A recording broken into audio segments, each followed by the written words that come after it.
naag haweenkii wanaagsanaaye hore ka mid ah ayaa gabar ayadu ay dhashay bay galbinaysay markay gurigeedii u galbinaysay waxay tiri gabadheedii bay la hadlaysay waxay tiri hooyo gurigii aad ku soo kortay waad ka tagtay wad inta kula soo ekaato taqaanay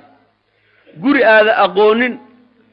iyo qof saaxiib oo aada garanayno hadda isugu kiin hor ahaad u tagi doontaa fakuni lahu ardan yakun laka samaa qofka aad markaad u tagto kuni lahu ardan dhul u noqo dhulka isu dhig yakun laka samaa samu ku noqonaya adigana wixii xun oo dhan buu ka xijaabaya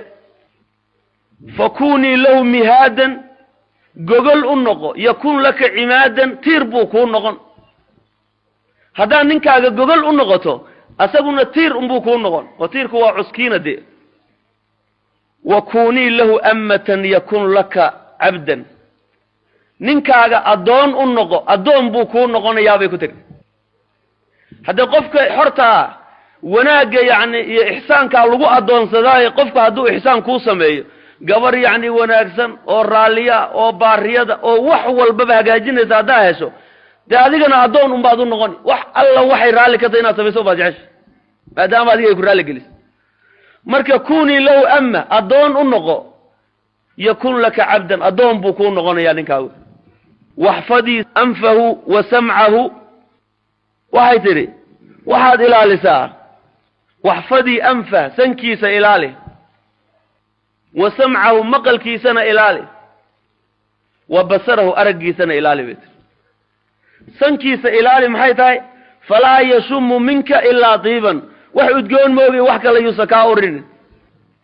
de guri nadiif ay adigoo nadaafad leh iyo wax wanaagsan baa la dooniyay ninka haduu yaani meel aan habooneyn uu soo galo meesha hada maril ridlo ma yaalo wa sam'ahu maqalkiisa ilaali fala yasma'u minka illa hasana wax wanaagsan moogi wax kale yusaka maqal hadal xun iska ilaali oo maqalkiisana ilaali way wax yuna ka maqlin ishiisana ilaali oo wala yara minka illa jamiilan wax qurux badan moogi wax kale yusaka ku arka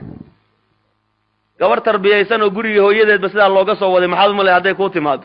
tiyeelo khayrka ay dad kulli baan lahayd inuu way marka xuquuqda iyo waajibaadka